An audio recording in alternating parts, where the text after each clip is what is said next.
বাংলাদেশের সাবেক প্রধানমন্ত্রী শেখ হাসিনার মৃত্যুদণ্ডের রায়ের পর কূটনৈতিক পর্যায়ের বাস্তবতা ভিন্ন। অর্থাৎ কূটনৈতিক পরীক্ষায় ঢাকা এবং দিল্লি কি করবে, ঢাকা কিংবা শেখ হাসিনাকে নিয়ে কি করবে দিল্লি, এই প্রশ্ন এখন বাংলাদেশ শুধু নয়, ভারত থেকে শুরু করে গোটা দক্ষিণ এশিয়া জুড়ে বেশ আলোচিত কিংবা আলোচনা হচ্ছে। বাংলাদেশের সাবেক প্রধানমন্ত্রী শেখ হাসিনার সঙ্গে ঘনিষ্ঠ সম্পর্ক বজায় রাখা ভারতের জন্য কৌশলগত লাভজনক বলে মনে করেন অনেকেই। এজন্য যে রাজনৈতিক এবং কূটনৈতিক মূল্য চুকাতে হবে সেটিও এরই মধ্যে প্রমাণিত হয়েছে।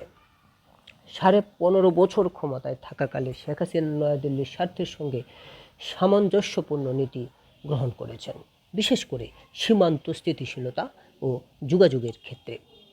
অনেক সময় চীনের চেয়ে ভারতকে অগ্রাধিকার দিয়েছেন শেখ হাসিনা। ক্ষমতাচ্যুত হওয়ার পর কিন্তু ভারতেই তাকে আশ্রয় দিয়েছেন, অর্থাৎ ছাত্র জনতার কোনো অভ্যুত্থানের পর বাংলাদেশ ছেড়ে ভারতে আশ্রয় নিয়েছেন তিনি। মানবতাবিরোধী মামলায় তার মৃত্যুদণ্ডের পর জটিল রাজনৈতিক সংকট তৈরি করেছে। মূলত ঢাকা তার প্রত্যাবর্তন চাইছে, এতে সাড়া দিচ্ছে না নয়াদিল্লি। ফলে শেখ হাসিনার সাজা কার্যকর করাও কিন্তু অনিশ্চিত। হাসিনাকে মূলত রাজনৈতিক দৃষ্টিকোণ থেকে মানবিক কারণে মূলত ভারত আশ্রয় দিয়েছে।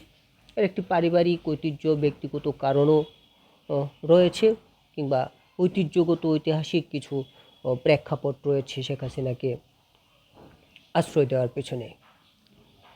হাসিনাকে মানবিক কারণে আশ্রয় দিয়ে এখন তাদের হিসাব করতে হচ্ছে পুরনো মিত্রের সঙ্গে আসলে কত দূর এগোবে বা তারা কতটুকু কূটনৈতিক মূল্য চুকাতে প্রস্তুত। এটি দিল্লির জন্য একটি দীর্ঘ অস্বস্তিকর পরীক্ষায় রূপ নিয়েছে। দক্ষিণ এশিয়ার বিশ্লেষক মাইকেল কুগেলম্যান মনে করেন, ভারতের সামনে শেখ হাসিনাকে নিয়ে 4টি বিকল্প রয়েছে।